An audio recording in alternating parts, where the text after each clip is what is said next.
오늘 우리에게 주시는 하나님의 말씀은 누가복음 13장 10절로 21절까지 말씀입니다. 누가복음 13장 10절로 21절까지 말씀, 오늘 우리에게 주시는 하나님의 말씀입니다.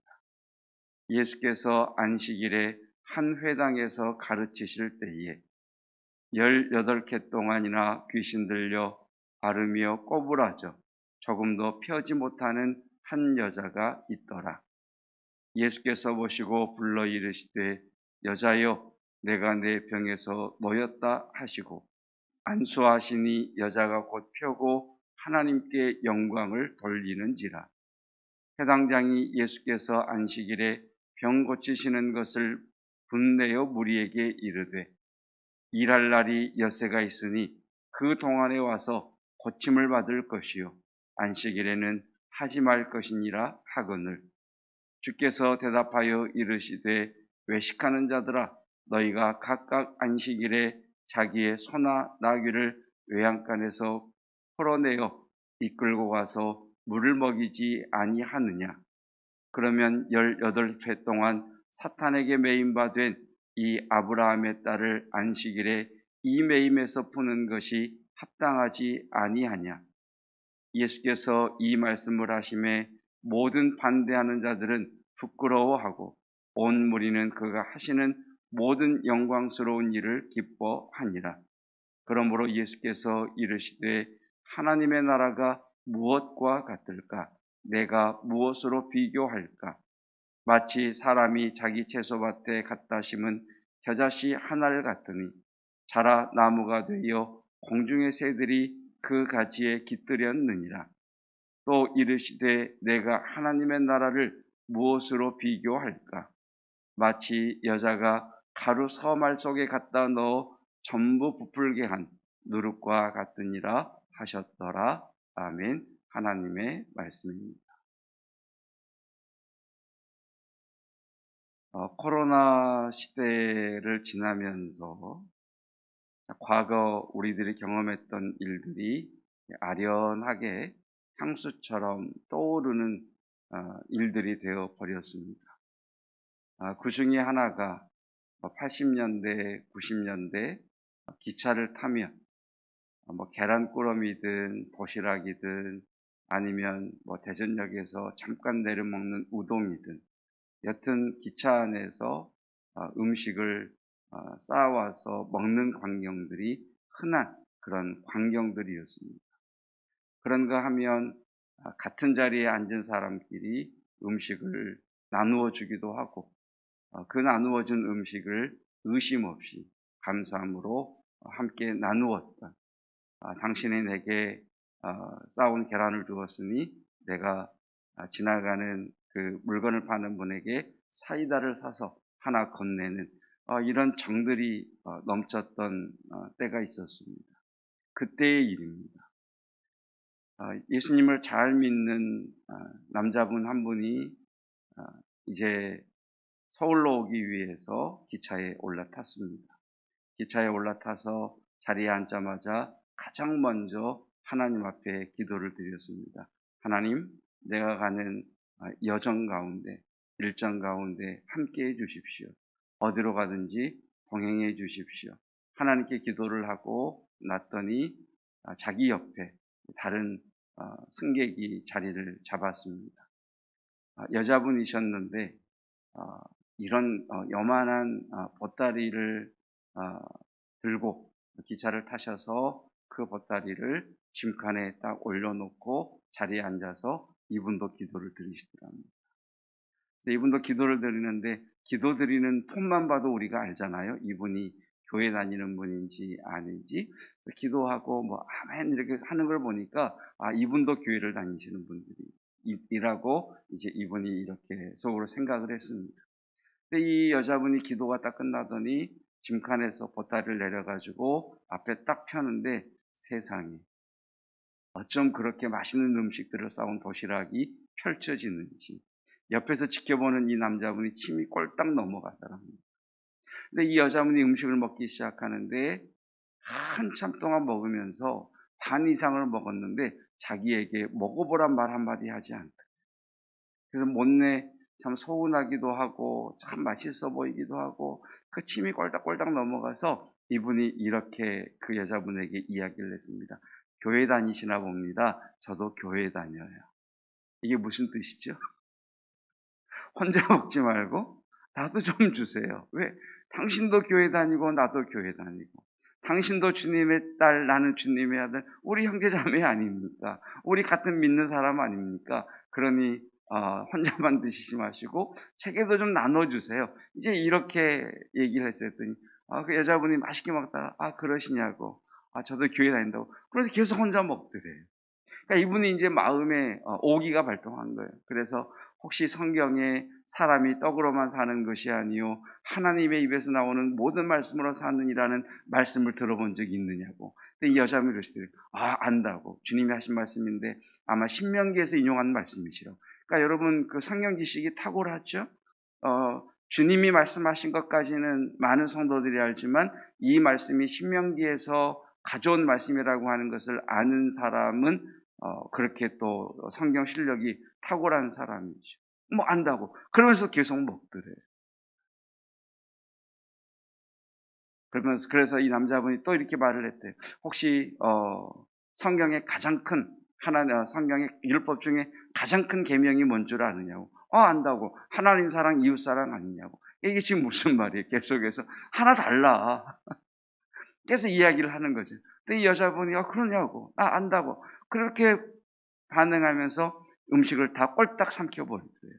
그래서 마지막 음식을 딱 입에 집어넣고 손가락 다 빤 다음에 남자분을 향해 딱 보더니 그거 참 성경 이상하게 하시네. 성경에 남의 것을 탐하지 말라고 하셨습니다. 그러더래요. 네. 웃어주셔야 되는데 다 웃으셨겠죠. 네. 자, 이게 무엇을 이야기하고자 하는 것이냐면 현대 그리스도인들이 자신은 믿음이 좋다고 생각을 하고 자신은 성경을 잘 안다라고 하는데 성경이 말씀하시는 정신은 없다는 거예요. 사람이 떡으로만 사는 것이 아니요 하나님의 입으로 나오는 모든 말씀으로 말미암아 사느니라. 하나님을 사랑하라 이웃을 사랑하라 맞는 말이지요. 남의 것을 탐하지 말라 맞는 말씀이죠. 그런데 이 두 사람의 모습 속에서 우리에게 보여주는 것은 성경 말씀을 자기 유리하게 자기 중심적으로 해석해 버리더라.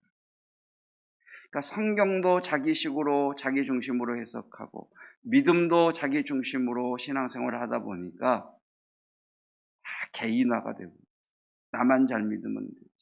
나 이렇게 하는데 왜 건드려. 나만 믿음 좋으면 되지. 그래서 다른 사람에 대한 배려, 다른 사람을 생각하는 사랑함이 우리 가운데에서 사라지고 있다는 것을 풍자해서 만든 이야기입니다. 여러분, 우리가 신앙생활하면서 하나님 앞에는 믿음으로 나아간다고 하지만 성도가 성도에 대한 배려, 성도 간에 존중하는 것, 배려하는 것을 잃어버린 것은 아닌가? 이전에 부교육자로 섬길 때 교회 옆에 큰 공터가 있었어요. 그래서 그곳을 주일마다 주차장으로 사용했는데 성도들이 제일 선호하는 주차 장소가 어딘 줄 아십니까? 입구와 출구. 왜 그럴까요? 빨리 빠져나가요. 빨리 빠져나가요. 다른 사람에 대한 배려가 없어요. 나 편하면 되고 나 유익하면 되지 다른 사람에 대한 배려가 없어요. 여러분 외국 여행하다가 한국 들어오면 가장 크게 느끼는 것이 혹시 그것 아니십니까? 저 같은 경우는 외국에서는 맞은편에서 사람이 오면 문을 딱 열고 그 사람을 기다려줘요. 그 사람이 지나가면서 땡큐 그러면 씩 웃어주고 딱 가요. 그래서 내 뒤에서 누가 따라오면 문을 쓱 열고 그 사람이 올 때까지 잡고 있다가 그 사람이 오면 딱 가요. 근데 한국에 오면 저기 사람이 오면 빨리 열고 닫아버려요. 뒤에 사람이 따라오면 그 사람이 내가 문 연 것 혜택 볼까봐 후다닥 열고 닫아버리고 가버리는 거예요. 그러니까 참 우리가 배려가 없는 거예요. 상대방에 대한 배려. 여러분, 우리가 이전에 교회 예배를 드릴 때 자리에 이렇게 우리가 자리에 앉게 되면 뭐 4명, 5명 같이 앉아야 되지 않습니까? 그때마다 이야기했던 게 뭐예요? 일반적으로 성도들이 실천했던 것이 뭐냐면 가운데부터 앉지. 왜? 그래야 늦게 오신 분이 옆에 들어올 때 불편하지 않은. 그래서 상대방에 대한 배려. 내가 이렇게 행동하면 저 성도가 어떨까? 내가 이렇게 하는 것이 우리 공동체에 유익할까? 이런 정신, 그러니까 다른 사람을 나보다 더 배려하고 섬기는 이런 정신들이 있었던 것 같은데 어느 순간부터인가 자기 중심이 돼버린 거예요. 그래서 성경은 많이 알고 믿음은 좋아 보이는 것 같은데 자기만 아니까 다른 사람에게 되레 상처가 되고 걸림돌이 되는 거예요. 자, 오늘 10절은 이렇게 시작합니다. 예수님께서 안식일에 회당에 들어가셔서 가르치고 계셨다라고 시작을 합니다. 그런데 그 회당에 어떤 사람이 찾아왔느냐? 11절 말씀, 18년 동안이나 귀신 들려 앓으며 꼬부라져 조금도 펴지 못하는 한 여자. 얼마나 고통스러워. 18배 동안이나 앓고 있어요. 앓는 것도 힘드는데 몸이 뒤틀리고 꼬부라져서 펴지 못하는 삶을 18배 동안을 살아옵니다. 그 회당의 안식일에 예배드리러 온 그 여인을 보고 주님이 긍휼을 베푸시죠. 그래서 12절 말씀, 예수께서 보시고 불러 이르시되 여자여 내가 내 병에서 놓였다 하시고, 여러분 오늘 이 주님의 말씀이 저와 여러분에게 하시는 말씀이기를 주님의 이름으로 축복합니다. 주님께서 이 자리에 오셔서 저와 여러분을 보시고 불러 말씀하십니다. 내 기도가 응답되었도다. 이 은혜가 있기를 축복합니다. 그러자 이 여자가 13절 말씀, 안수하시니 여자가 곧 펴고 하나님께 영광을 돌리는지. 저는 아이들이 태어나서 자랄 때 가장 충격적일 때가 누워만 있다가 100일 정도가 지나면서 획 뒤집을 때 아닐까? 늘 하늘만 보고 있다가 딱 돌아서는 순간 시점이 달라지죠. 기던 애가 딱 일어서서 걸을 때가 아닐까? 늘 이렇게 낮게 보다가 딱 서서 걸을 때 충격 아닐까? 그런 생각도 좀 들어요. 여러분 18배 동안이나 앓으며 쪼그라들었던 펴지 못한 이 여인이 주님의 그 사랑과 긍휼에 넘치는 안수하심으로 펴지게 됩니다. 여러분 무엇보다 저와 여러분의 꼬여있는 여러분 그 인생이 펴지기를 축복합니다. 우리의 삶에 쭈그러진 것이 있다면 펴지는 은혜가 있기를 축복합니다. 무엇보다도 우리의 마음이 쫙 펴지는 그런 은혜가 있기를 축복합니다. 그 치유의 역사가 일어나죠. 그랬더니 14절 말씀, 자, 예수님께서 회당에 들어갔지 않습니까? 회당장이 예수께서 안식일에 병 고치시는 것을 분내요. 여러분 분을 냅니다. 예배 공동체입니다. 하나님을 사랑하고 이웃을 사랑하라고 하는 첫 계명, 그 계명이 선포되고 실현되는 곳입니다. 그런데 18배 동안 앓으며 펴지 못한 여인이 주님의 안수하심으로 치유 역사가 일어났으면 성경의 정신을 따라 그 사람의 치유됨을 진심으로 기뻐해야 되는데 회당장의 반응은 무엇입니까? 분을 냅니다. 그러면서 아주 독특한 행위를 하나 하게 됩니다. 자, 여러분 예수님과 제자들이 안식일에 밀밭을 지나갈 때 손으로 이렇게 까부시지 않습니까? 여러분 그때 바리새인들이 누구를 지탄하느냐 하면 예수님을 지탄합니다. 38년 된 병자가 누워있을 때 안식일에 주님께서 내 병에서 놓여 건강할지어다 내 침상을 들고 일어나 나가라 라고 이야기할 때 왜 예수 당신은 안식일에 이 일을 행합니까? 라고 예수님을 비난합니다. 왜? 안식일에 안식일에 일을 하지 말아야 되는데 치유의 일을 하신 분이 예수님이니까 예수님을 비난하죠. 네, 여러분, 이 회당장은 누구를 비난하는 줄 아십니까? 누구를 비난하죠? 무리를 비난하죠. 희한하죠. 안식일에 일하신 분은 예수님이신데 이 회당장은 분을 내는데 누구에게 내느냐? 무리에게. 그래서 뭐라고 이야기해요? 일할 날이 엿새가 있으니 그 동안에 와서 고침을 받을 것이요 안식일에는 하지 말 것이니라. 너희들 왜 안식일 날 예수님 찾아와서 고침 받으려고 그래? 일할 날은 6일이나 되니까 안식일이 아닌 다른 날 예수님께 나가서 고침 받든지 말든지 하란 말이야. 이렇게 분을 내는. 왜 그랬을까요? 회당장의 자기 중심적 사고죠. 안식일 날 예수님이 오시고 안식일 날 병든 자들이 와서 안식일 날 자기가 관리하고 있는 회당에서 안식일 날 치유의 사건이 많이 일어나면 바리새인과 율법학자들이 자신의 회당 관리에 대하여 비난할 것에 대한 자기 중심적 사고죠. 내 자리, 다른 사람들에게 내가 욕먹지 않는 것, 이것을 위해서라면 18배 동안 앓든지 펴지 못하든지 나는 상관없어.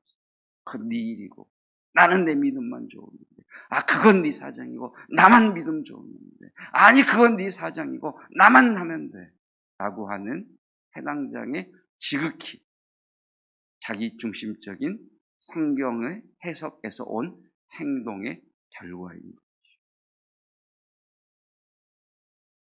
여러분, 주님을 알아가는 지식의 자람과 함께 하나님 중심, 교회 중심, 말씀 중심, 성경적 가치관을 실현하는 믿음으로 우리의 믿음이 성장하고 자라가기를 축복합니다.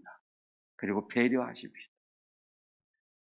이 공동체라고 하는 곳에 나 홀로 있는 것이 아니라 다른 사람과 함께 신앙생활을 한다면 그 사람이 주님 앞에 더 깊이 들어가고 그 사람이 주님 앞에 나와 깊은 은혜를 받도록 내가 도울 수 있는 것은 돕고 내가 삼가할 것은 삼가하고 그리고 배려함으로 말미암아 서로가 사는, 그래서 우리 공동체가 하나님이 베푸신 놀라운 은혜와 기적과 치유와 응답함으로 말미암아 너도 하나님께 영광을 돌리고 나도 하나님께 영광을 돌리고 우리 모두 하나님께 영광을 돌리는 그런 기도의 응답들이, 하늘의 문이 열리고 하늘 창고에 쌓인 것들이 모든 성도들에게 부어지는 그 놀라운 은혜를 누리는 은혜가 있기를 주님의 이름으로 축복합니다. 기도하겠습니다. 철에서 녹이 나와 다른 철을 녹슬게 하기도 하지만 철이 철을 날카롭게 하는 것 또한 알고 있습니다. 나 중심의 신앙생활, 나만 좋으면 된다는 자기 중심적 성경 해석 때문에 나도 병들고 다른 사람도 병들게 할 수 있지만 성경의 바른 가치관, 성경의 바른 정신을 내가 알고 실현할 때 나도 살리며 함께한 성도와 함께한 사람들도 살리는 것임을 알게 하옵소서. 하나님, 우리에게 넉넉한 마음과 배려하는 마음과 예의 바름과 하나님 상대방을 섬길 수 있는 주님의 마음을 허락하여 주시어서 그 사람이 나 때문에 더 주님 앞에 깊이 들어가는 하나님 도구 되게 하시고 나 때문에 주님의 깊은 은혜를 누리는 역사가 일어나게 하옵시사. 우리의 배려와 예의 바름과 섬김 까닭에 그에게도 하나님의 응답이, 나에게도 하나님의 응답이, 우리 교회 안에 모여있는 모든 성도들에게 하늘의 놀라운 은혜가 응답되므로 하나님께 이곳저곳에서 영광을 돌리는 참된 믿음의 공동체로 우리의 공동체를 세워주시기를 원합니다.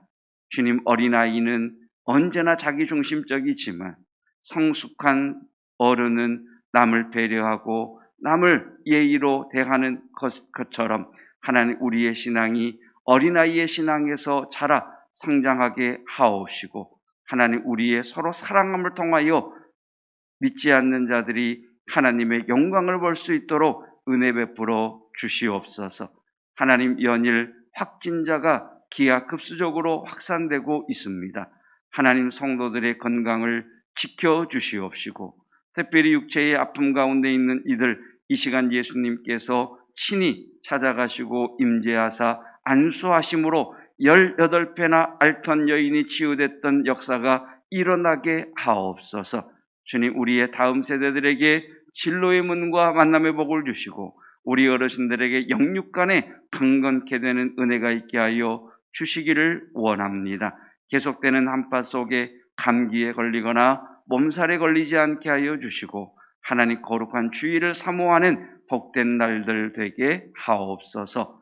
예수 그리스도의 은혜와 하나님의 사랑하심과 성령 하나님의 함께 하시는 놀라운 은혜가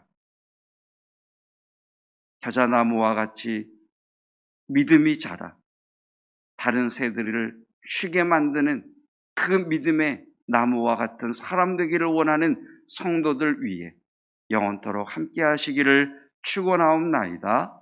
아멘.